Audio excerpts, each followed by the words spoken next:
Hello student. So last class we'll discuss about your thermal energy, not it? So thermal energy বিষয়ে আমি ডিটেইলছত discuss কৰিছো last class আৰু আই hope তোমালোকে thermal এনাৰ্জিটো কি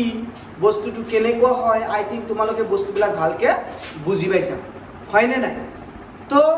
আজি আমি থাৰ্মেল এনাৰ্জিটো ক'ত কেনেকুৱা হয় মানে সলিড থাৰ্মেল এনাৰ্জিটো কেনেকুৱা হয় ইওৰ লিকুইড থাৰ্মেল এনাৰ্জিটো কেনেকুৱা হয়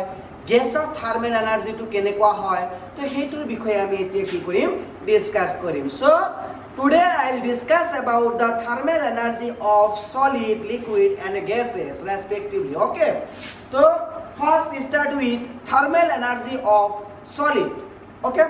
now see so last class আমি পাইছিলো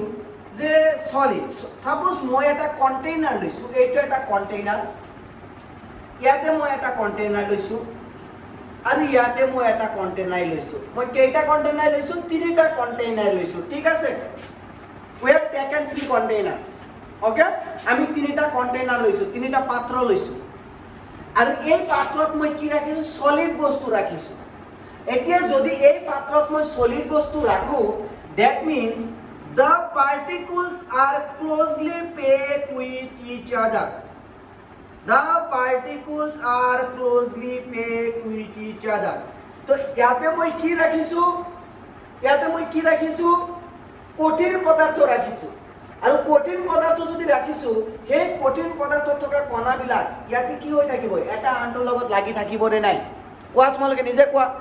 কঠিন কণাবিলাক এটা আনটোৰ লগত লাগি থাকিব নে নাই নিশ্চয় লাগি থাকিব that means in this is the solid মই এটা কন্টেইনাৰ লৈছো I have taken a container in which solid particles are arranged okay solid means the particles are closely packed তার মানে কণাবিলাক যেহেতু এইটো এটা সলিড হোৱাৰ কাৰণে কণাবিলাক কি হৈ আছে এটা কণা আৰু এটা কণাৰ লগত কি আছে লাগি আছে টাচত আছে ক্লিয়াৰ হৈছে নেক্সট তুমি চোৱা ইয়াতে মই কি লম লিকুইড মানে কি তার মানে ইয়াতে যদি একটা পার্টিকল আছে ইয়াতে একটা পার্টিকল ইয়াতে একটা পার্টিকল ইয়াতে একটা পার্টিকল ইয়াতে একটা পার্টিকল ইয়াতে একটা particle that means there will be a small gap among the constituent particles liquid এর ক্ষেত্ৰত কি হয় the intermolecular force of attraction is lesser than that of solid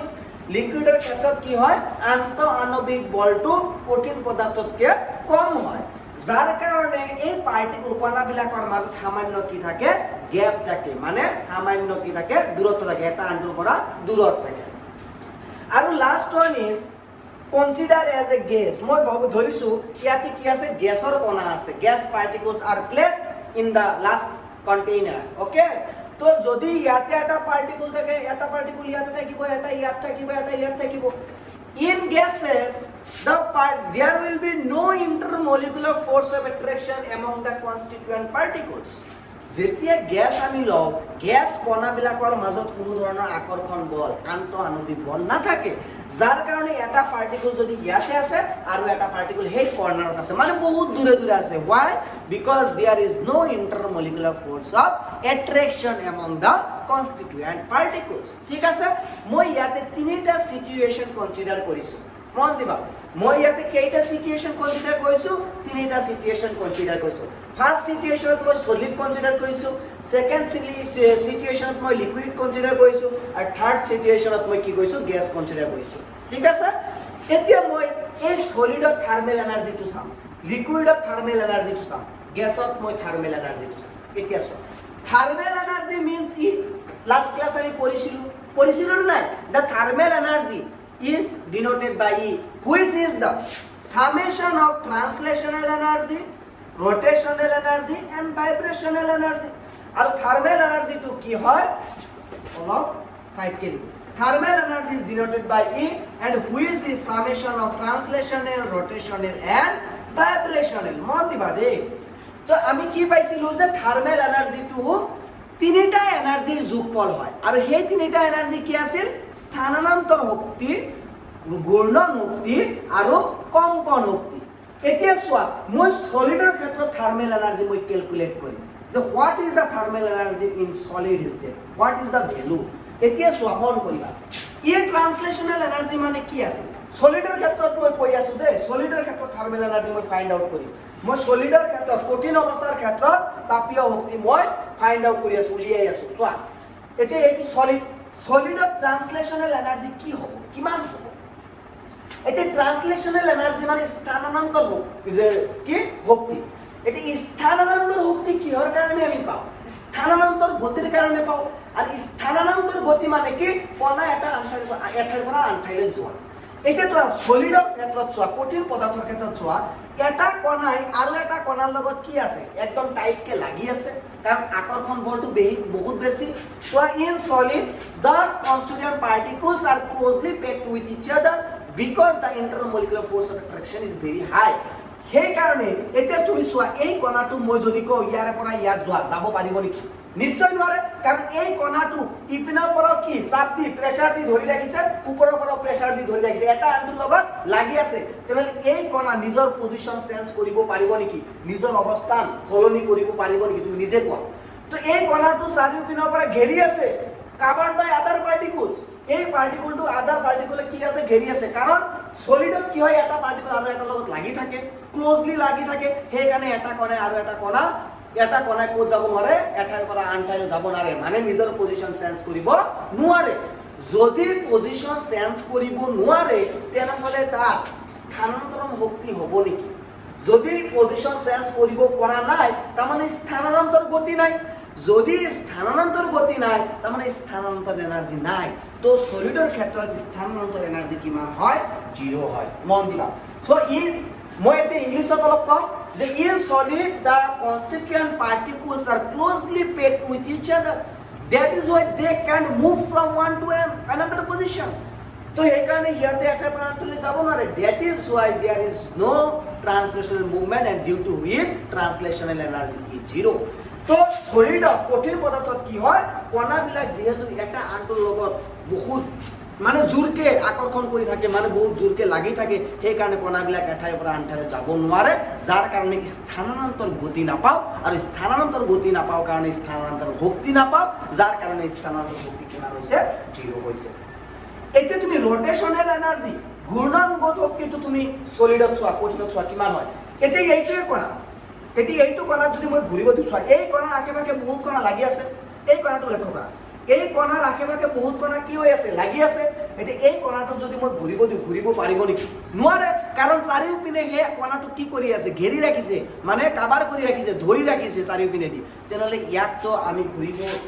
ঘূৰিব খুজিলেও তো ঘূৰিব নোৱাৰে কাৰণ গোটেইকেইটা ইয়াক কি কৰি আছে প্ৰেছাৰ দি ৰাখিছে তাৰমানে ইয়াতে ৰটেশনাল এনাৰ্জি কিমান হ'ব 0 হ'ব তেনেকৈ যদি মই ইয়াতে ভাইব্ৰেশনাল এনাৰ্জি ক্যালকুলেট কৰিব যাওঁ ইয়াতে কণাটোৱে ইয়াতে পাৰ্টিকল এই পাৰ্টিকলটোৱে বা এই পাৰ্টিকুলাৰটোৱে ভাইব্ৰেট কৰিব পাৰিব নেকি কম্পন কৰিব পাৰিব নেকি তুমি নিজে চোৱা কেনেকৈ কৰিব এটা তো আনটোৰ লগত চাপ দি ৰাখিছে ধৰি ৰাখিছে মানে এনেকৈ হেঁচা দি ৰাখিছে তেতিয়াহ'লে সি কঁপিব পাৰিব জানো নেকি তুমি চাপোজ তুমি এটা মানুহ তোমাক চাৰিওপিনে দি চবেই তোমাক গাল লগত লাগি আছে তোমাৰ কি মাজত ৰাখি গোটেই তোমালোকক প্ৰেছাৰ দি ৰাখিছে তেতিয়াহ'লে তুমি লৰচৰ কৰিব পাৰিবা জানো নোৱাৰিবা তো তাৰ মানে ইয়াতে ভাইব্ৰেশন এনাৰ্জি কিমান হয় 0 তো আলটিমেটলি এই তিনিটা এনাৰ্জি যোগ কৰি মই কিমান পাম 0 মন দিয়া তো thermal energy in case of solid is 0 মন দিয়া তো সলিডৰ ক্ষেত্ৰত থাৰ্মেল এনাৰ্জি আমাৰ কিমান হৈ গ'ল 0 হৈ গ'ল very important remember the thermal energy in case of solid is 0 কঠিন পদাৰ্থৰ ক্ষেত্ৰত আমাৰ থাৰ্মেল এনাৰ্জিটো কি হয় শূন্য হয় কিয় শূন্য হয় কাৰণ তাতে ট্ৰান্সলেশনাল এনাৰ্জি 0 মানে স্থানান্তৰ শক্তি 0 ঘূৰ্ণন শক্তি 0 ভাইব্ৰেশনাল মানে কম্পন শক্তি 0 তিনিটা শক্তিৰ যোগফল কি হয় লাষ্টত যায় 0 হয় সেই কাৰণে তাপীয় শক্তি কি হৈ আছে 0 হৈ আছে ক্লিয়াৰ হৈছে এইখিনি ক্লিয়াৰ হৈছে ভেৰি ইম্পৰ্টেণ্ট মই বাৰে কৈ আছো तो आमी की पालो in solid case the thermal energy is 0 why 0 because in this case the particles are closely packed with each other and due to this region the thermal energy translational energy rotational energy and vibrational energy is 0 and the total energy becomes 0 that is the thermal energy is 0 okay তো কঠিন পদাৰ্থৰ ক্ষেত্ৰত কি হয় কণাবিলাক এটা আনটোৰ লগত লাগি থাকে যাৰ কাৰণে দেখা গৈছে যে ইয়াতে স্থানান্তৰৰ শক্তিও 0 হয় তোমাৰ ঘূৰ্ণন শক্তিও 0 হয় আৰু কম্পন শক্তিও 0 হয়, যাৰ কাৰণে গোটেইকেইটা শক্তিৰ যোগফল কি হয় 0 হয়। ঠিক আছে, তো কঠিনৰ ক্ষেত্ৰত আমি কি পালো, থাৰ্মেল এনাৰ্জি বা তাপীয় শক্তি আমি কেলকুলেট কৰিলো। নেক্সট মই লিকুইডত চাম। এতিয়া লিকুইডত থাৰ্মেল এনাৰ্জি কেনেকৈ বুজাম, ই দে এতিয়া ই মানে কি ET plus ER plus EV, মন দিয়াতে মই কি কম। এতিয়া চোৱা লিকুইডৰ ক্ষেত্ৰত intermolecular force of attraction is lesser than that of solid.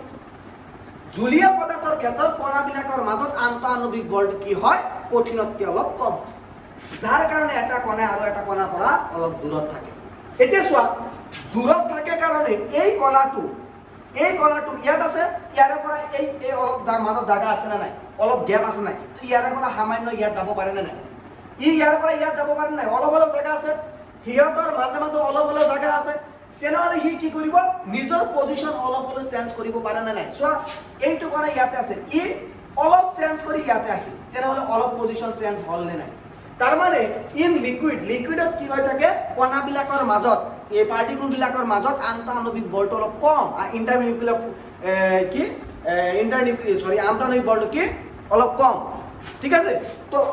আন্তঃআণৱিক বল অলপ কম হোৱাৰ কাৰণে কি হয় সিহঁতৰ মাজত অলপ গেপ থাকে, আৰু অলপ গেপ থকাৰ কাৰণে সেই অলপ গেপতে সিহঁতে কি কৰি থাকে লৰচৰ কৰি থাকে। কিন্তু ইয়াতে কি আছিল, লৰচৰ কৰাৰ কোনো জাগাই নাছিল, এটা আনটোৰ লগত লাগি আছিল। বুজি পাইছে না মই কি কৈছো। তো ইয়াতে কি হৈ আছে, যিহেতু কণাবিলাকৰ মাজত আন্তঃআণৱিক বল অলপ কম আছে, সেইকাৰণে কি হৈ আছে এটা আনটোৰ লগত লাগি থকা নাই, আৰু এটা আনটোৰ লগত মাজত যে অলপ গেপ আছে সেই অলপ গেপতে সিহঁতে লৰচৰ কৰিব। এই অলপ লৰচৰ কৰাৰ কাৰণে এই যে অলপ লৰচৰ যে কৰিল, তাৰমানে অলপ হ'লেও নিজৰ জাগা নিজৰ পজিশ্যন চেঞ্জ কৰিছে, আৰু সেইখিনিৰ কাৰণে তুমি স্থানান্তৰণ শক্তি অলপ পাবানে নাই, ট্ৰান্সলেশ্যনেল এনাৰ্জি অলপ পাবানে নাই। ধৰি ল'লো ট্ৰান্সলেশ্যনেল এনাৰ্জি এইখিনি ইমান বেছি নোপোৱা, কাৰণ সিহঁতৰ মাজত গেপ ইমানো বেছি নহয়। ঠিক আছে,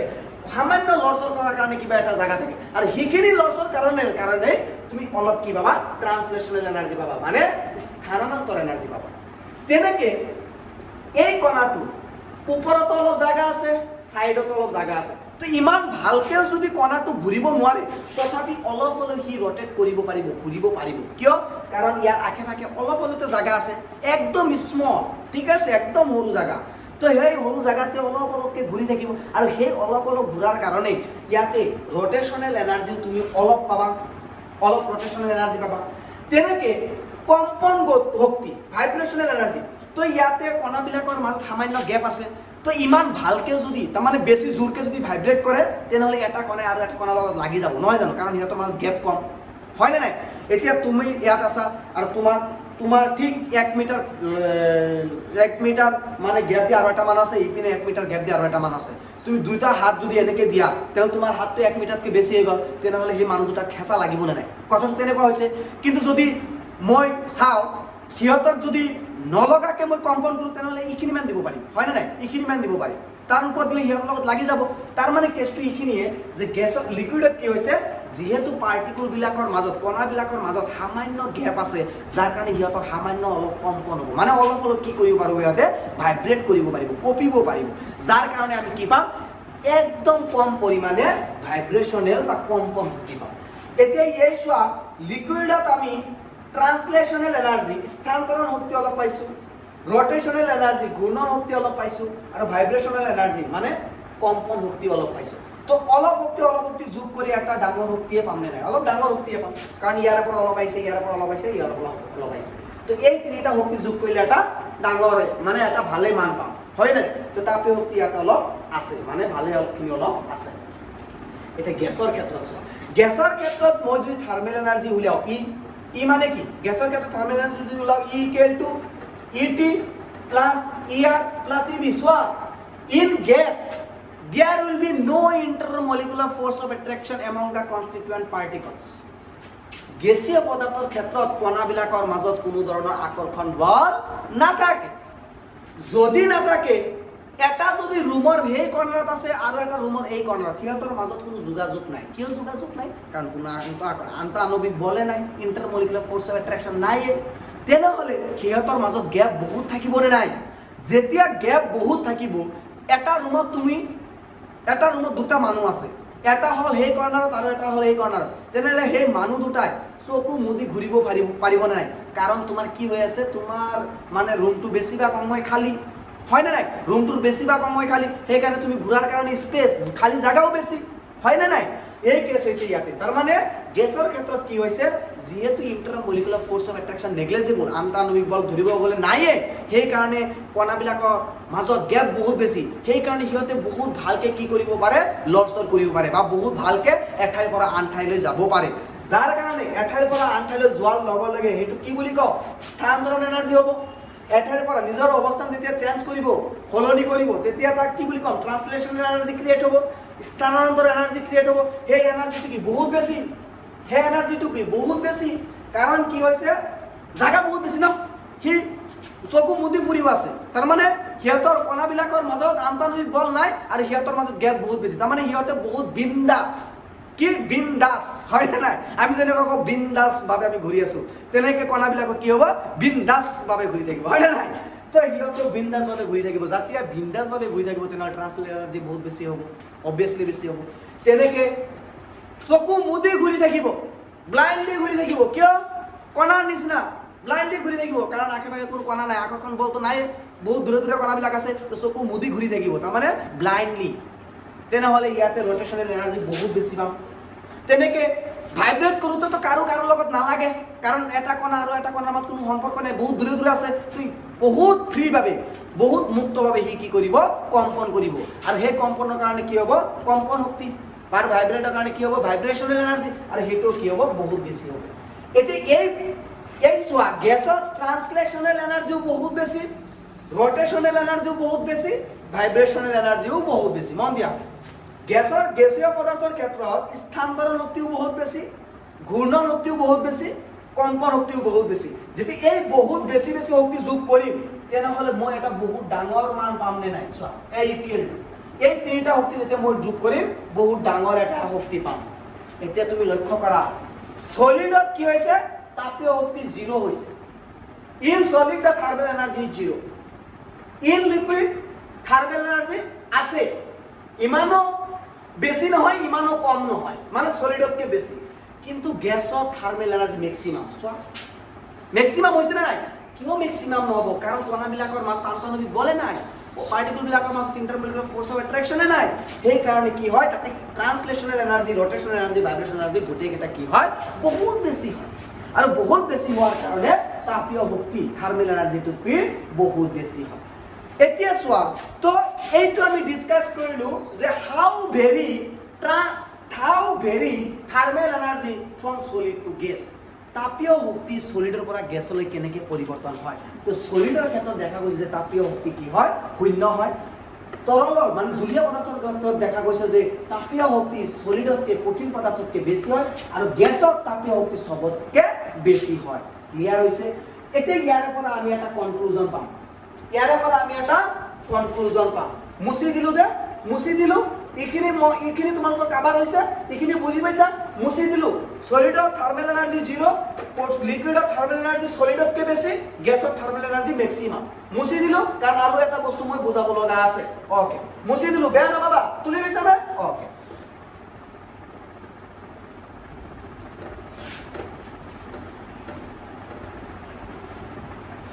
চোৱা তো সলিডত ইটো কি হয় 0 হয় লিকুইডত কি হয় ইটো অলপ আছে গেছত কি হয় ইটো বহুত বেছি মন দিয়া এতিয়া চোৱা সলিডত ই 0 thermal energy 0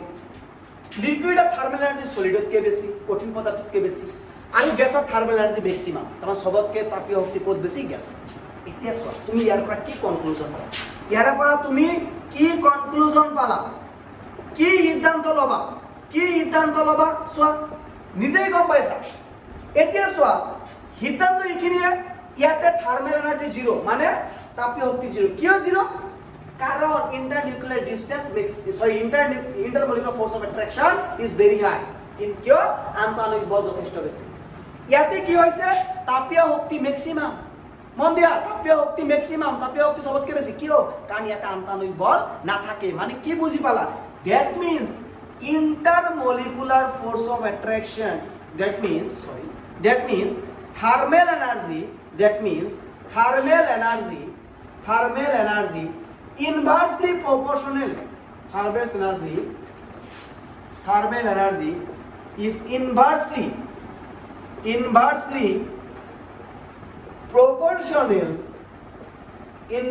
proportional to the intermolecular force of attraction. Intermolecular force of attraction. তার মানে তাপীয় শক্তি যিমানেই বেছি হ'ব আন্ত আণবিক বল সিমানেই কমিব। চোৱা, গেছৰ তাপীয় শক্তি সবতকে বেছি কিন্তু আন্ত আণবিক বল নাই। কঠিনত চোৱা, তাপীয় শক্তি 0 কিন্তু আন্ত আণবিক বল সবতকে বেছি। তাৰ মানে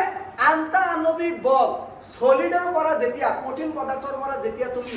গেছলৈ যাবা আন্ত আণবিক বল লাহে লাহে কমি যাই থাকিব আৰু সেইটো সময়তে তাপীয় শক্তি বৃদ্ধি পাই থাকিব। তেনেহলে আমি কি বুজি পালো? তার মানে তাপীয় শক্তি আন্ত আণবিক বলৰ ব্যস্তানুপাতিক। তার মানে আন্ত আণবিক বল বৃদ্ধি পালে তাপীয় শক্তি কমে, অথবা তাপীয় শক্তি বৃদ্ধি পালে আন্ত আণবিক বল কমে। বুঝি পাইছা? এটা আনটোৰ ব্যস্তানুপাতিক, মানে এটা বৃদ্ধি পালে আৰু এটা কমিব। তো when we move solid to gas, the intermolecular force of attraction gradually decreases, and due to this reason the thermal energy gradually increases. বুঝি পাইছা মই কি কৈছো? বুঝি পাইছা নে নাই তোমালোকে কি কৈ আছো? বহুত বস্তুটো অলপ কেয়ারফুলি হ্যান্ডেল কৰিবা। ইয়াৰ পৰা মেডিকেলত কোৱেশ্চন হয়, বুঝি পাইছা না? ইয়াৰ পৰা মেডিকেলত বহুত মানে উল্টা পুল্টা কোৱেশ্চন দিব পাৰে, কিন্তু গোটেইখিনি কথা মই কভাৰ কৰি দিছো, ঠিক আছে? তো ইয়াৰ পৰা আমি কনক্লুজন আজি আহিলো যে থার্মেল এনার্জি, সিদ্ধান্ত কি আহিল, লাষ্টত কনক্লুজন কি আহিল যে thermal energy is inversely proportional to the intermolecular force of attraction. মানে তাপীয় শক্তি কি হয়? আন্ত আণবিক বলৰ ব্যস্তানুপাতিক হয়। তার মানে তাপীয় শক্তি বৃদ্ধি পালে আন্ত আণবিক বল কমে, বা তাপীয় শক্তি কমিলে আন্ত আণবিক বল বৃদ্ধি পায়। তেনেহলে এই বস্তুটো আমি কনক্লুজন হিসাবে লাষ্টত ধৰি ল'ব পাৰোঁ, ঠিক আছে? বুজি পাইছা? তো আমাৰ যদি কয় যে তাপীয় শক্তি সবতকে ক'ত বেছি? গেছত থার্মেল এনার্জি সবতকে বেছি, লিকুইডত অলপ কম, আৰু সলিডত কি হয়? থাৰ্মেল এনাৰ্জি সবতকে কম। এটো কি? ইনক্ৰিজিং অৰ্ডাৰ, মানে ঊৰ্ধ্বক্ৰম। কিহৰ ঊৰ্ধ্বক্ৰম? তাপীয় শক্তিৰ ঊৰ্ধ্বক্ৰম, থাৰ্মেল এনাৰ্জি ঊৰ্ধ্বক্ৰম। তো গেছত তাপীয় শক্তি বা থাৰ্মেল এনাৰ্জি সবতকে বেছি হয়, আৰু কঠিনত তাপীয় শক্তি বা থাৰ্মেল এনাৰ্জি সবতকে কম হয়। ক্লিয়াৰ হৈছে? এনেকুৱা লাগিছে তোমালোকে ভিডিও চোৱা নাই, বেলেগ কামত বিজি হয় না? বিজি নহয় জানো? বেলেগ কামত বিজি নেকি? বিজিটো নহয়, বেলেগ কামত চাব পৰা নাইতো। কি যে কৰি আছা ওপৰৱালাই জানে, নহয় জানো? ভালকে ভিডিঅ'বিলাক চোৱা, বুজি পাইছা? নহ'লে দিগদাৰ হ'ব তোমালোকে। মই আগতে কৈছোঁ, ফাৰ্ষ্টৰ দিনা কৈছোঁ, টাইম বহুত কম পাবা, বহুত কম পাবা। গতিকে আমাক পঢ়াৰ কাৰণে টাইম কম বৰ্তমান, বুজি পাইছা? পৰীক্ষাটো সোনকালে হ'ব, গতিকে যিমান তোমালোকে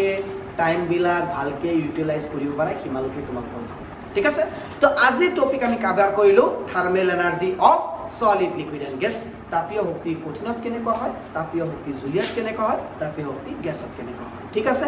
কিমান সময়ৰ ভিডিঅ' হৈ গ'ল? বাপৰে 23 মিনিট, হয় না নাই? 23 মিনিটৰ ভিডিঅ' হৈ গ'ল, বুজি পাইছা না? তো যেতিয়া তোমালোকক প্ৰথম ক'বা যে ছাৰে কি ভিডিঅ' দিছে, ডাউনলোডে নহয়, গালি চালি নাপাৰিবা আৰু, উপায় নাই। চোৱা না, অলপ বুজাব গ'লে কিমান সময় হৈ যায়, নহয় জানো? কিমান হ'ল? 23.53।